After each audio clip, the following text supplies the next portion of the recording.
So, in this segment, we're going to be talking about the Department for International Trade, talking about last year's figures for trade, and talking about how great they are. But they won't talk about this year's figures. I wonder why. So, if we actually look at the numbers here, you've got Scotland, drinks, these are about exports, 3.59 billion pounds, chocolate, £63.6 million, Yorkshire meats, all this stuff here, Northwest cereal, West Midlands meat, East Midlands cereal.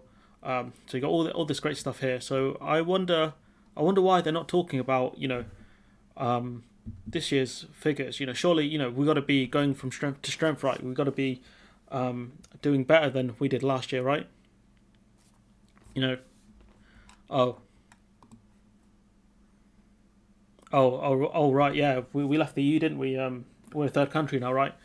Oh yeah, that's not looking it's not looking too good, is it? How could I forget that? Exports down. You're talking way above 50% for most of this, apart from lamb and mutton. It's not good, is it?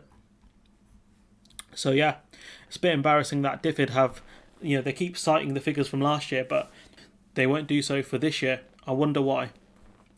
So yeah, DFID talking about the world is hungry for UK food and drink. Here's a look at our exports of Easter last year. You can see the numbers. They look decent. So I wonder what the numbers are going to look like this year. We're going to have to wait for a while, and we'll talk about that in a minute. But yeah, the UK sold more than £200 million of chocolate internationally. It went all around the world, blah blah blah. So this is looking great. But of course, this year, yeah, not looking too good so far. And I wonder how bad DFID are going to look. And we've got questions here. So a quick question. So it's from Dr. Anna Jawazeska saying how much chocolate does each chocolate producing company in the UK need to sell to Japan and other non-EU countries to make up for the extra admin costs of trade that affects us each time we move goods between the UK and the EU. So she talks about the cost here. We've talked about the Ireland one already in a previous video. Okay, so this admin cost per, I think this is per shipment. So you got £10 to £15 for a summary entry, entry declaration and exit if required. £45 to £70 for a customs import declaration, which we'll be seeing, which is paid by the other side, I believe. £20 to £40 for a customs export declaration, £100+ for each health certificate. For each consignment, meaning every single time a consignment moves between the UK and the EU, so multiply that per number of shipments for each company, plus tariffs if due, depending on rules of origin. If anyone can do the maths, could you please tell her, and could you please tell us? And also, people have pointed out that this will be paid by the EU consumer, but, they have access to other kinds of chocolate, and in some cases better kinds like Milka. And if you're that dude with all the numbers, he'll tell you Phaser is also apparently really good. And obviously you have access to Belgium chocolate as well, and you don't have to go through this rigmarole. So we've talked about this story already, and we've talked about this stuff as well with exports to the EU plunging by 40%. The export figures for February won't be out for a bit longer. Should say somewhere here. Yes, it will be out on the 13th of April. So we've got a while to go until that happens. So 13th of April. So when that comes out, we'll probably do a video on it, and I'll tell you what's going on. And speaking of chocolate exports, as Liz Truss was doing, and the Department for International Trade. So here we can see that London, for the second year in a row, Easter will be a largely online affair with socially distanced egg huts and virtual church services. But there will be one notable difference here in Britain. Domestic chocolate makers, who should be celebrating one of their busiest times of the year, are fuming instead, and all of them cite the same cause, Brexit. Well, I thought COVID. I thought it'd be COVID, bruh. I thought it'd be COVID. That would be the biggest problem, but evidently it's Brexit, and should surprise absolutely nobody. We've lost our entire European trade, said Anish Popat, the owner of the chocolatier which sells dark chocolate, salted caramel, water ganache Easter eggs. So, this guy sells a very particular kind of chocolate, dark chocolate, salted caramel, water ganache Easter eggs. Like, I thought there would be commas here, but there aren't. So, who is buying this stuff? And other treats out of Bedfordshire, which is not too far from where I live. about 50 miles north of London.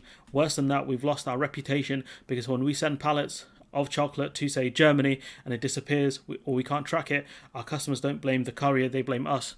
But surely it should go with one of those CMR notes or whatever to say that the haulier has it. Maybe it's the hauliers that are eating all the chocolate, who knows. But obviously it means that if the end consumer cannot buy the stuff, especially if they're selling to shops, they're going to stop buying from this dude. It goes on to say, the deal struck late last year with the European Union spared Britain from a variety of tariffs that would have inflated the price of goods that travelled to the mainland, which would have been a disaster. It has not saved British companies from the maddening, unpredictable array of time-consuming, moral-sapping procedures and from stacks of paperwork that have turned exporting to the EU into the sort of black box of mystery. We've talked about previously how some of the bits of paperwork, 36 pages per lorry, 72 pages per lorry. It's maddening. Goods go in and there is no telling when they will come out or how much customs duties will cost the recipient or even where the goods will ultimately land. I forgot to mention that, sometimes you can get with a random customs bill as well if you're importing stuff, which is crazy. I remember I bought some stuff from Japan a few years ago and they charged me like 15 quid. I was like, whoa, what's wrong with you, man? Why are you doing this? Why do you hate me? There was that. We've sent a pallet of drinking chocolate to a customer in Paris on January 4th and it came back to our company yesterday, Mr. Popat said, on April 1st. So it was in transit for 3 months? That's insane. What? Where was it the whole time? That's crazy.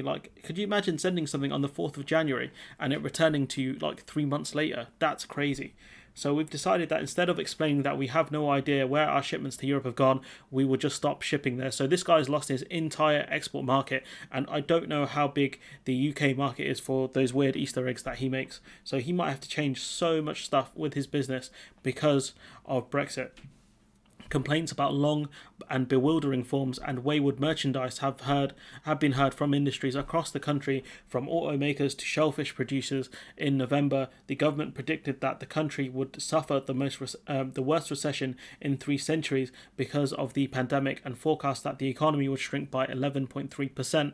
At the same time, the Boris Johnson administration has minimised the ongoing migraine of post-Brexit trading with Europe, describing the matter as teething problems. So this is a great article from the New York Times, and what we can gather from this is the fact that companies aren't seen as reliable anymore, like we've mentioned before. And you've got to think that, say for example in that last this example here, right, say you're this place in France that you've ordered the drinking chocolate, okay, if you've ordered it in January and you have no idea where your product is that you have purchased, with your money, by the way, and this, you're speaking to this company that makes the chocolate and they're saying, look, it's in transit, blah blah blah, and then 3 months later you get a call saying, oh, it's arrived back to our company because of paperwork issue. You're never going to buy from them again. You're never going to buy from this company again. Could you imagine if you order something, whatever it may be, right, and it doesn't come, and then 3 months later the company tell you, oh, we had shipping problems, it was in transit, and it's we have it back, we can resend this to you. You can be like, get lost, I ain't waiting 3 months for my drinking chocolate, I'll buy it from somewhere else. And the thing is, if you live in France, you have not just the option of buying French chocolate, you have the option of buying chocolate from around Europe. You have so many options. So, it shows you that, this guy has lost his entire EU export market down to Brexit. And so Liz Truss can celebrate, however much that number was. Where is it gone? Liz Truss can celebrate, the chocolate numbers are, 60, she combines the chocolate number with coffee, tea, spices, 63 million. She can celebrate that all day. But the simple fact is, this fella has lost his entire export market, right? He's lost his entire export market with the EU, and that's going to cost him a lot of money. To the point where, maybe his business isn't viable because he sells, very bespoke, only a certain type of person buys dark chocolate, salted caramel, water ganache.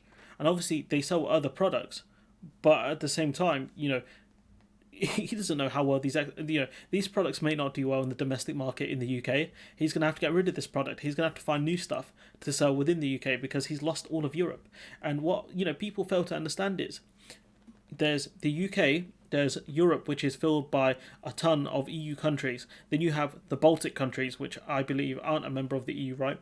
So they are an option, I guess, but you're traveling through the EU to sell this stuff, or you have to go all the way around, which is very expensive, and very time consuming. You have North Africa, right? I don't know if this sort of, these sort of chocolate bars and, stuff, if we look at the stuff in the list here, how popular out of Scotland's drinks are going to be within North Africa, and most of this other stuff, how popular this is going to be in North Africa or the Middle East. You can sell stuff to America, that's fine, but that comes with massive transport costs and customs and all that stuff as well. I forgot customs with pretty much any country we're going to do sell stuff to, customs, vet checks, all that stuff. So it's just embarrassing that the UK, the Department for International Trade, DFID, is that the acronym? DIT have cited the 2020 figures, but won't talk about the 2021 figures because they know how bad they're going to look. It's just shocking, and I'm embarrassed. I'm embarrassed for people in this country who still think Brexit is going to go okay and these are just teething problems, because this is not just teething problems. But anyways, I'm going to leave it there. Let me know what you think in the comments below. Like, comment, share, subscribe, and hopefully I'll see you in the next one.